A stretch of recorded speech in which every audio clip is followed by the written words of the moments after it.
हाँ तो बच्चों, आज हम लोग पढ़ेंगे class 10th math chapter first real number के बारे में। वास्तविक संख्या जिसको कहते हैं वास्तविक संख्या। तो बच्चों, रियल नंबर को पढ़ने से पहले, वास्तविक संख्या को पढ़ने से पहले हम लोग चलते हैं प्रीवियस क्लास 9th में।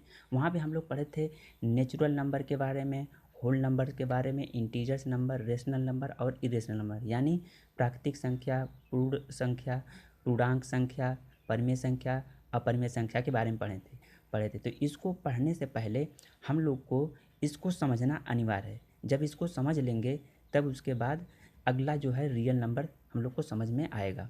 तो चलिए देखते हैं। इसको समझने के लिए पहले हम लोग जैसे देखिए, यहाँ पे हमने एक संख्या रेखा लाइन खींचा है, यानी जिसको कहते हैं संख्या रेखा लाइन। यहाँ पे हमने नंबर्स लिखे हैं, आप लोग को पता है। इस लाइन पे जो है जीरो के राइट साइड जो होता है पॉजिटिव नंबर्स होते हैं, और जीरो के लेफ्ट साइड जो होते हैं नेगेटिव नंबर्स होते हैं, जैसा कि इस पर लिखा गया है। जैसे देखिए, इधर लिखा है 0, फिर 1/2, 1, √2, √3, 1, 2, 3, ऐसे 4, 5, 6 ऐसे। और इधर जो है -1, -2, -3, -4 ऐसे बढ़ता है। -1/3 लिख सकते हैं, -1/2 लिख सकते हैं लेफ़्ट साइड। तो यहाँ से चलिए देखते हैं। एक मान लीजिए मैंने यहाँ पे एक टोकरी बनाया, थैला बनाया हूँ। इस पे जो है यहाँ से 1 नंबर को, 2 नंबर को, 3 नंबर को, 4 नंबर को, 5 नंबर को, ऐसे जो भी नंबर्स हैं काउंटिंग वाले नंबर्स को यहाँ से उठाकर इस टोकरी में फिल कर दिया। तो ये टोकरी जो है हो गई, अब ये प्राकृतिक संख्या की टोकरी कहलाएगी। अब जो ये टोकरी है प्राकृतिक संख्या कहलाएगी। उसके बाद अगर जीरो उठाकर इसमें फिल कर दिए तो अब ये जो है टोकरी पूर्ण संख्या की टोकरी हो जाएगी। पूर्ण संख्या की यानी होल नंबर की टोकरी हो जाएगी। अब उसके बाद चलते हैं लेफ्ट साइड की तरफ। लेफ्ट साइड की तरफ से अगर हम मान लो -1, -2, -3 ऐसे -4 को इसमें फिल कर दें, इस टोकरी में रख दें, तो अब ये टोकरी कहलाएगी पूर्णांक संख्या की टोकरी हो गई। किसकी हो गई? पूर्णांक संख्या की। अब देखिए यहाँ पे बचा है जो इस रेखा पे p/q के रूप में, यानी जो भिन्न के रूप में नंबर, जैसे -1/2, -1/3, 1/2, यहाँ पे मान लो 1/4, जो भी नंबर्स हैं उसको अगर हम लोग इसमें फिल कर देंगे तो अब ये हो जाएगा रेशनल नंबर, यानी परिमेय संख्या की टोकरी हो गई। परिमेय संख्या की, इसका मतलब हुआ कि अब तक जो भी हम लोग पढ़े हैं, जितनी संख्या इसमें फिल किए हैं, वो सभी परिमेय संख्या हो सकती हैं, वो सभी परिमेय संख्या हो सकती हैं।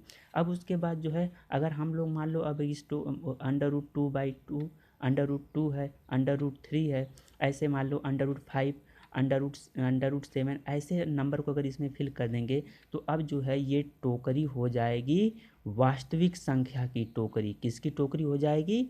वास्तविक संख्या की टोकरी हो जाएगी। इसका मतलब क्या हुआ कि वास्तविक नंबर वो नंबर होता है जिसमें परिमेय और अपरिमेय दोनों संख्याएं आ जाती हैं, जिसमें अपरिमेय और परिमेय दोनों संख्याएं आ जाती हैं। तो इसीलिए यहाँ पे हमने, जैसे मान लीजिए अब इरेशनल नंबर जैसे देखिए होता है √2, √3, √2 का मान जैसे आप लोग को पता है 1.41 ऐसे डैश डैश आगे। फिर उसी तरह √3 का मान 1.732 होता है।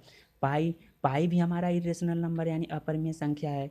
अब जैसे मान लीजिए अगर 0.1, 0, 11, 0, 111, 041, फिर 0, 5th 1, ऐसे अगर नंबर, ऐसे नंबर डैश डैश अगर बढ़ते जाएंगे तो ऐसे नंबर भी हमारे इरेशनल नंबर होते हैं, यानी अपरिमेय नंबर होते हैं, अपरिमेय संख्या होती हैं। तो यानी जो है वास्तविक संख्या हम लोग को क्या पता चली कि जो परिमेय और अपरिमेय दोनों संख्याओं को वास्तविक संख्या कहा जाता है। तो वही पे लिखा हुआ हूँ कि all numbers that are rational और irrational are called real numbers, यानी सभी परिमेय या अपरिमेय संख्याएं, सभी परिमेय या अपरिमेय संख्याएं क्या कहलाती हैं? कॉल्ड क्या कहलाती हैं? वास्तविक संख्याएं कहलाती हैं, वास्तविक संख्याएं कहलाती हैं। इस वास्तविक संख्या को हम लोग जो है रियल नंबर को आर से प्रदर्शित करते हैं। इसलिए कहा जाता है कि वास्तविक संख्या परिमेय और अपरिमेय संख्याओं का समुच्चय होता है। तो जैसे मान लीजिए अगर हम आर बराबर यहाँ पे लिख सकते हैं आर बराबर समुच्चय, यानी समुच्चय में लिखने के स्मॉल ब्रैकेट का इस्तेमाल करते हैं। तो यहाँ पे हम लोग लिख सकते हैं आर बराबर, जैसे मान लीजिए अगर 3/4 लिखा है, या 5/7 लिखा है, या √2 लिखा है, या √3 लिखा है, या √5 लिखा है, ये क्या है? ये दोनों कैसे नंबर्स हैं? यानी परिमेय और अपरिमेय। तो किसका समुच्चय हो गया? यानी रियल नंबर किसका समुच्चय हो गया? परिमेय और अपरिमेय संख्याओं का समुच्चय होता है। चलिए आगे देखते हैं। अब जैसे मान लीजिए दो वास्तविक संख्याओं का योगफल एक वास्तविक संख्या होता है। दो वास्तविक संख्याओं का योगफल एक वास्तविक संख्या होता है। जैसे हमने यहाँ पे लिखा है कि दो वास्तविक संख्याओं का योगफल एक वास्तविक संख्या होता है। तो दो वास्तविक संख्याओं का योगफल, जैसे मान लीजिए अगर √2 + 1, मान लीजिए ये क्या है, इरेशनल नंबर, और ये क्या है, हमारी नेचुरल नंबर है। अगर इन दोनों को जोड़ा जाएगा तो ये इसी के फॉर्म में रहेगा, ना कि 3√2 हो जाएगी, ये इसी के फॉर्म में रहेगा। और ये हमारा जो है कैसा नंबर है, ये वास्तविक संख्या है, रियल नंबर हो गया। अगर इसमें मान लीजिए +3, अगर इस वास्तविक संख्या में एक अलग से नेचुरल नंबर 3 जोड़ रहे हैं, तब ये अब हो जाएगा √2 + 6, √2 + 6, तो ये भी हमारा वास्तविक नंबर ही आया। इसी तरह हम लोग पढ़ते हैं दो वास्तविक संख्याओं का गुणनफल भी क्या होता है, एक वास्तविक संख्या होता है। दो वास्तविक संख्याओं का गुणनफल एक वास्तविक संख्या होता है। तो चलिए इसको समझ लीजिए। जैसे मान लीजिए कि √2 × 2, ये भी वास्तविक संख्या, ये भी वास्तविक संख्या है। तो इसको अगर गुणा किया जाएगा तो ये है √2 का 2 वर्गमूल निकल जाए, 2 × 2 तो 4 हो गया। 4 हमारा क्या हुआ, वास्तविक संख्या भी है